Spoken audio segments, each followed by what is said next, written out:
Oke, baik. Di sini kita akan membahas tentang tugas keamanan data yang pertama dengan dosen pengampu Bapak Agus Prianto ST Mkom.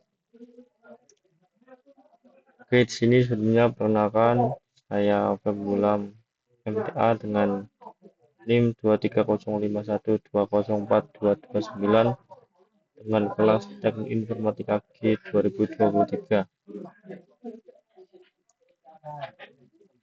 Oke, untuk sebelumnya saya kasih dulu pendahuluan tentang apa itu keamanan data. Oke, untuk keamanan data sendiri adalah upaya untuk melindungi data dari pencurian, kerusakan, atau akses tidak sah. Keamanan data mencakup perangkat keras, perangkat lunak, dan perangkat penyimpanan. Dalam konteks login akun, keamanan menjadi sangat penting untuk memastikan bahwa hanya pengguna yang sah yang dapat mengakses data pribadinya.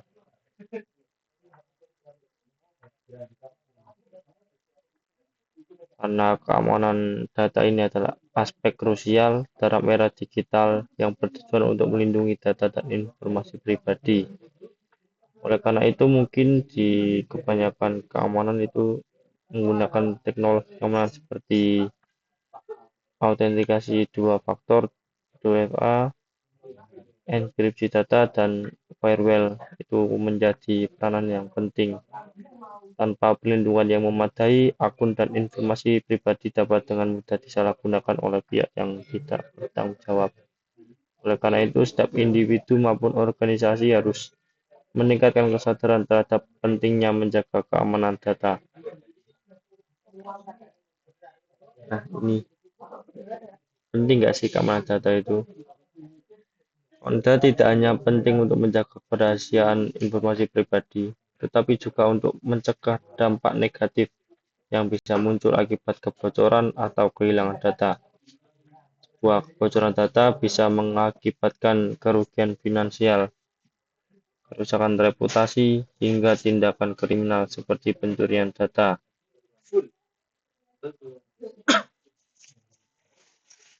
Seperti contohnya kita ambil kayak kasus yang marak di tahun-tahun kemarin itu ada kebocoran data dari KTP, data KTP, data informasi yang sangat penting di negara yang dikasih admin, dikasih password admin 123 mungkin itu. Oke, kita next untuk ancamannya. Mungkin saya ambil beberapa saja dari banyaknya ancaman-ancaman. Yang pertama yaitu phishing.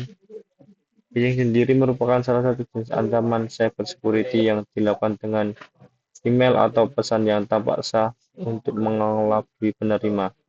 Tujuannya mungkin supaya Anda mau memberikan informasi pribadi seperti kata sandi atau nomor kredit, kemudian akan dilakukan oleh pelaku, yaitu membaca akun Anda.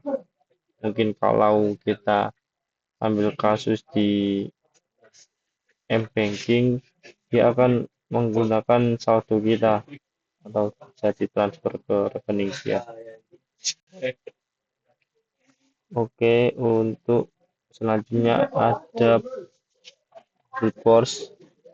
Brute force sendiri yaitu upaya atau cara untuk mendapat akses akun dari tebakan username dan password yang memang sudah dipakai. Ini merupakan teknik lama dari cybercrime, tapi karena masih berguna jadi masih banyak digunakan. Selanjutnya ada keylogger.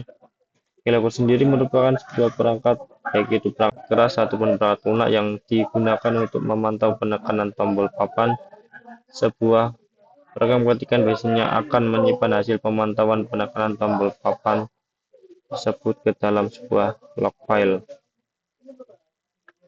Oke, untuk selanjutnya di sini ada ya beberapa saja teknologi keamanan seperti yang saya sebutkan di awal tadi. Salah satunya ada firewalls. Firewalls sendiri merupakan sebuah sistem keamanan yang berfungsi untuk melindungi jaringan dan komputer dari ancaman yang datang dari luar. Firewall ini bekerja dengan menganalisis lalu lintas data yang masuk dan keluar jaringan dan memfilter informasi yang masuk ke dalam jaringan. Selanjutnya ada enkripsi. Enkripsi digunakan untuk melindungi data agar tidak dicuri, diubah, atau disusupi. Enkripsi sendiri bekerja dengan cara mengacak data menjadi kode rahasia yang hanya dapat dibuka dengan kunci digital unik. Dan selanjutnya ada 2FA. 2FA sendiri adalah singkatan dari Two Factor Authentication yang berarti autentikasi dua faktor. 2FA merupakan fitur keamanan yang mengharuskan pengguna memasukkan dua bentuk verifikasi untuk mengakses akun seperti banyak yang kita jumpai pada kode OTP baik di aplikasi media sosial maupun aplikasi banking, aplikasi keuangan yang sering kita gunakan sendiri. Sana sangat banyak ditemukan OTP dan mungkin masih banyak orang yang dibodohi akan OTP ini, terutama targetnya para orang-orang yang awam akan teknologi.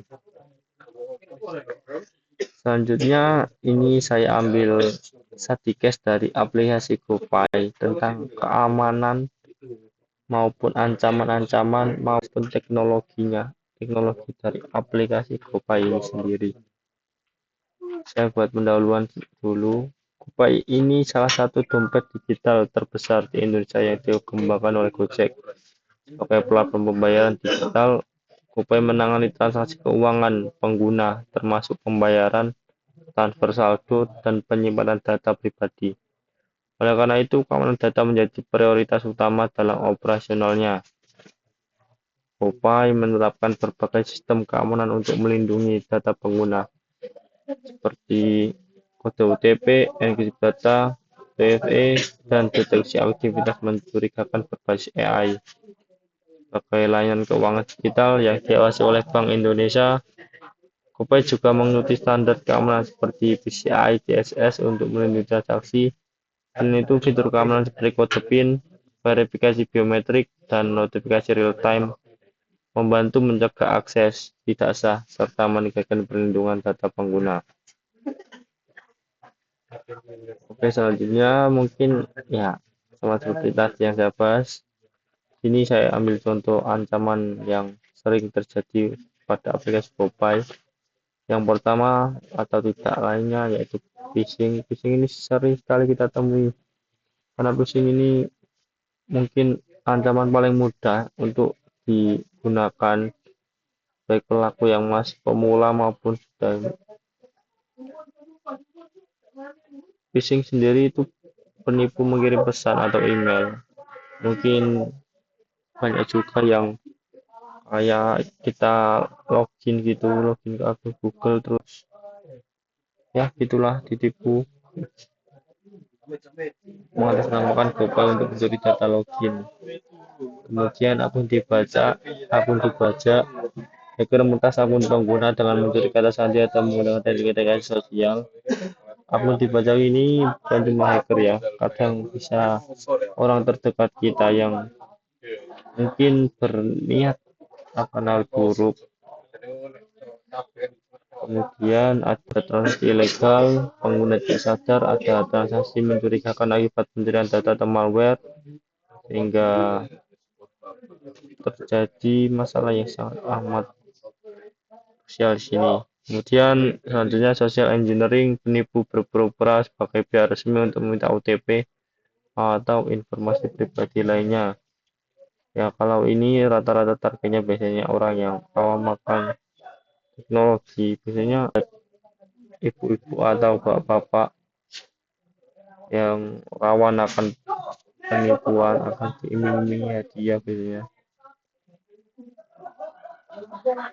Oke, selanjutnya dari GoPay sendiri untuk mengatasi berbagai macam ancaman tersebut, salah satunya ada enkripsi dan proteksi data. GoPay mengenkripsi semua data, transaksi, dan informasi pengguna untuk mencegah pencurian atau penyalahgunaan data. Kemudian GoPay juga menerapkan 2FA untuk meningkatkan keamanan. Kopai menggunakan 2FA dalam proses login dan transaksi agar hanya pengguna sah yang bisa mengakses akun. Kemudian ada deteksi penipuan berbasis AI. Ini adalah sistem keamanan GoPay dilengkapi dengan AI dan machine learning untuk mendeteksi transaksi mencurigakan dan mencegah penipuan. Selanjutnya ada edukasi pengguna, karena mau gimana pun kita tidak bisa sepenuhnya menyalahkan GoPay, kita juga harus sadar akan pentingnya menjaga keamanan data kita sendiri.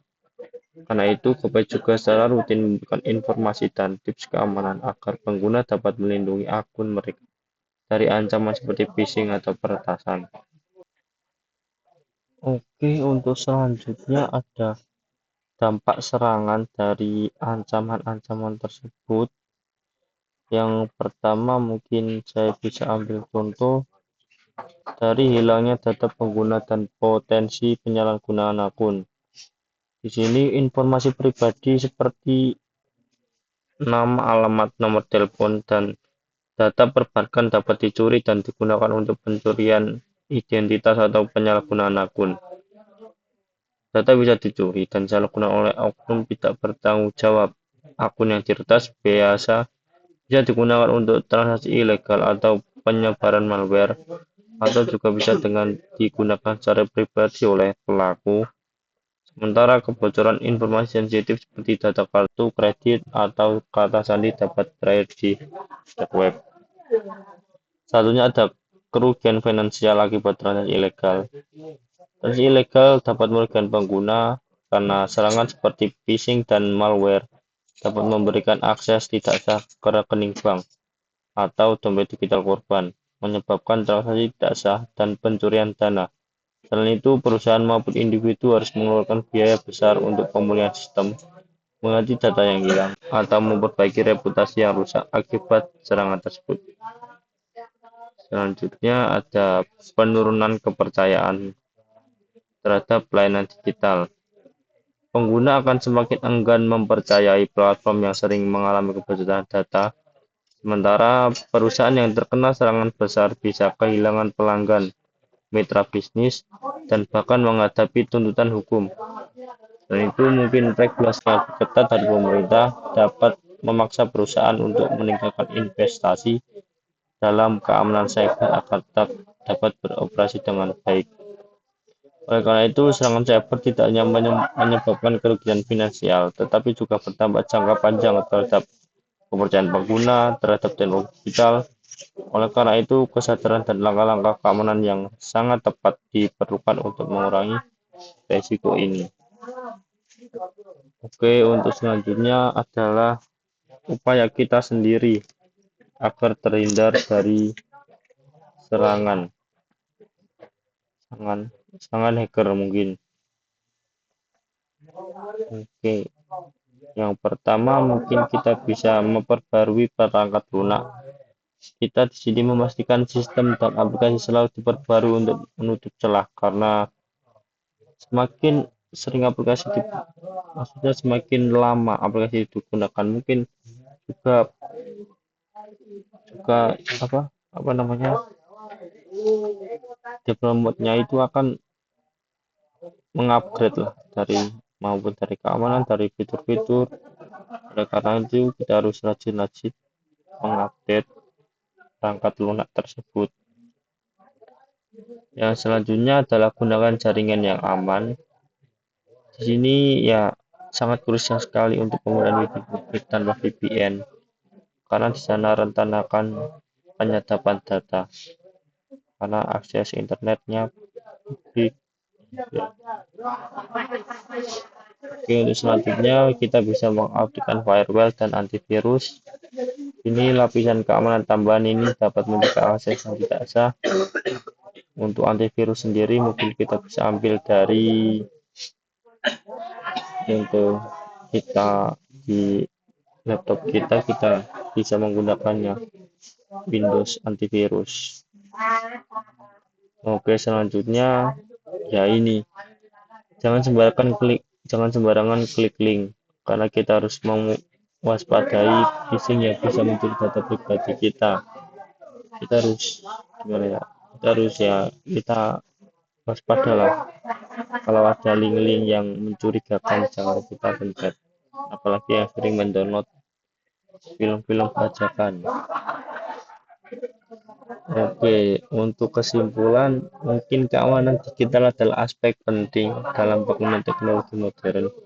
Karena serangan cyber dapat mengancam data pribadi, menyebabkan kerugian finansial, dan menurunkan kepercayaan terhadap layanan digital.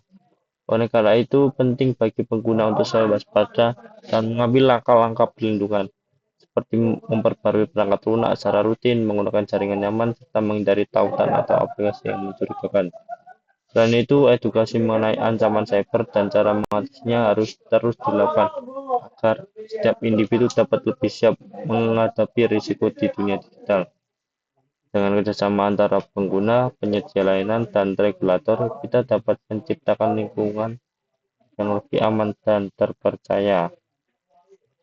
Kita harus mengenali ancaman, mulai dari phishing, penipuan melalui pesan, peretasan akun, pengadaan engineering, malware yang mencuri data dari perangkat pengguna. Mungkin kita juga bisa menggunakan strategi keamanan pengguna. Misal kita menggunakan password yang kuat. Pokoknya jangan menggunakan tanggal lahir lah, karena itu sangat bisa ditebak. Kita bisa melakukan 2FA untuk menambah lapisan keamanan. Kita juga harus ya kita sering-sering lawas pada terhadap phishing.